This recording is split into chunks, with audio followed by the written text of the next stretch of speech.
안녕하세요. 소소하지만 알찬 어린이집 꿀팁을 전해드리는 꼬미쌤이에요. 오늘 선생님들과 함께 다룰 주제는 우리 아이들에게 소리 지르지 않고도 우아하게 주의 집중시키는 방법이에요. 어린이집 하루 일과 중에서는 아이들에게 주의 집중이 필요한 상황들이 많이 있는데요. 예를 들어서 대소집단 활동을 하려고 자리에 모여 앉았을 때나 아니면 활동 중간에 아이들의 집중력이 흐려져서 분위기가 산만해졌을 경우, 또는 전입 시간에 아이들에게 다음 활동을 안내할 때 등 다양한 시간에 주의 집중이 필요한데요. 어린 아이들일수록 주의 집중 시간이 짧기 때문에 우리 아이들을 대상으로 하는 어린이집 선생님들께서는 효과적인 주의 집중 전략이 필요해요. 우리 어린이집 선생님들은 하루 종일 아이들을 케어해야 되기 때문에 목을 사용하시는 경우가 굉장히 많은데요. 저도 초임교사 시절에는 늘 성대결절을 달고 살았어요. 연차가 쌓이면서 소중한 제 목을 보호할 수 있는 나름의 노하우들이 생기기 시작했어요. 그래서 오늘은 아이들에게 소리 지르지 않고도 우아하게 상호작용하는 방법, 주의 집중 꿀팁 6가지를 소개할게요. 구독, 좋아요!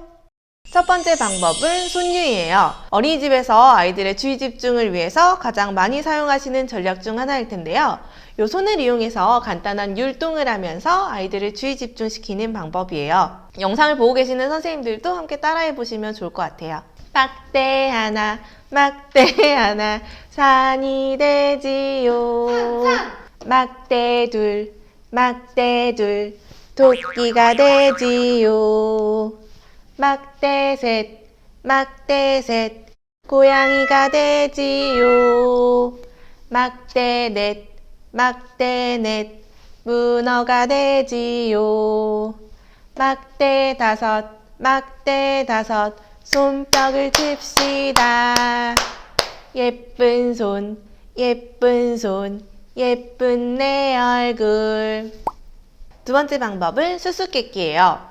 예를 들어서 아이들과 동물에 대한 주제를 가지고 이야기를 하려고 모였을 때 활동 도입 단계에 수수께끼를 내는 거예요. 선생님 이야기를 잘 듣고 어떤 동물 친구인지 한번 맞춰볼래? 이 친구는 몸에 얼룩무늬가 있어. 또 이 친구는 나뭇잎을 먹고 살아.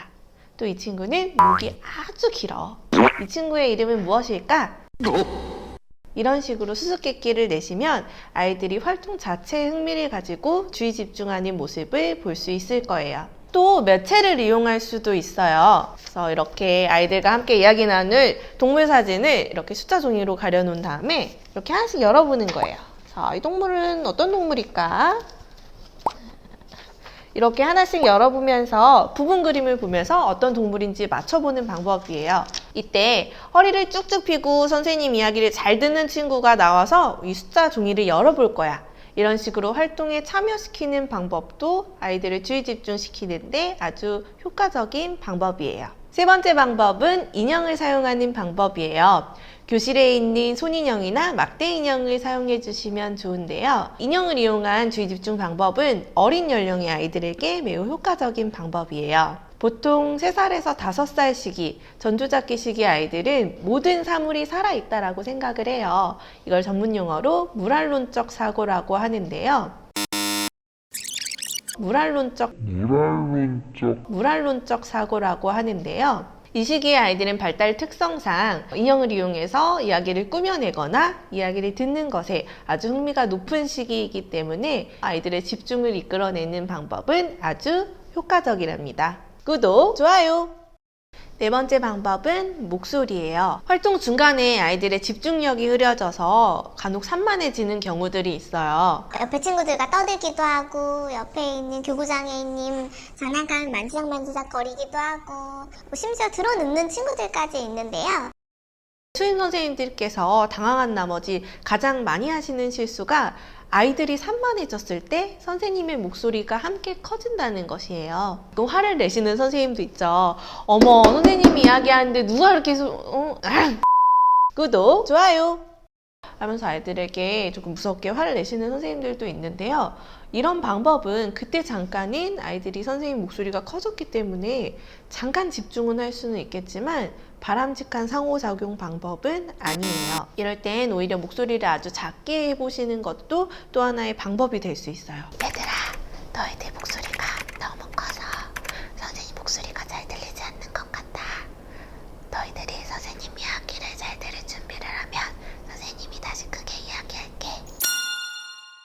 이렇게 이야기하시고 잠깐 기다려 주시는 거예요. 그러면 아이들이 오히려 선생님 목소리에 호기심을 가지고 선생님 이야기를 들을 준비를 하는 그런 모습을 보실 수 있을 거예요. 5번째 방법은 구호 약속을 정하는 것이에요. 보통 선생님들께서 많이 사용하시는 구호들이 있어요. 뭐 선생님이 부르면 네 선생님, 이런 구호들 많이 사용하실 텐데요. 저는 개인적으로 대학교 2학년 때 대학 부속 유치원으로 관찰 실습을 나갔을 때 그때 만났던 실습 선생님께서 자주 사용하시던 구호가 있었어요. 그래서 아이들에게 사랑하는 누구 반 이렇게 부르면 아이들이 선생님을 바라보면서 사랑하는 선생님 이렇게 하는 구호였는데요. 이 구호가 다른 구호보다도 조금 더 부드러우면서도 아이들에게 듣기 좋은 구호인 것 같아서 개인적으로 많이 사용했던 구호였어요. 마지막 6번째 방법은 악기 규칙을 만드는 거예요. 저는 주로 핸드벨을 사용했는데 어린이집에 핸드벨이 없으시면 탬버린을 사용하셔도 좋아요. 그래서 이 방법은 핸드벨 소리가 들리면 아이들이 하던 일을 잠시 멈추고 선생님을 바라보는 것이 악기 규칙이었는데요.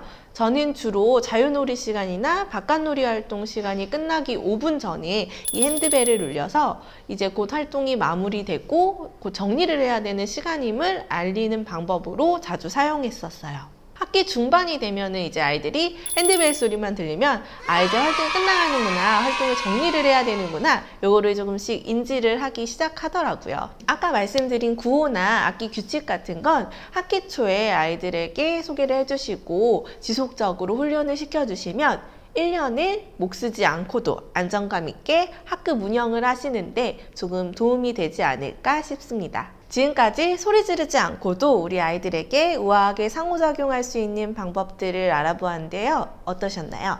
어렵지 않죠?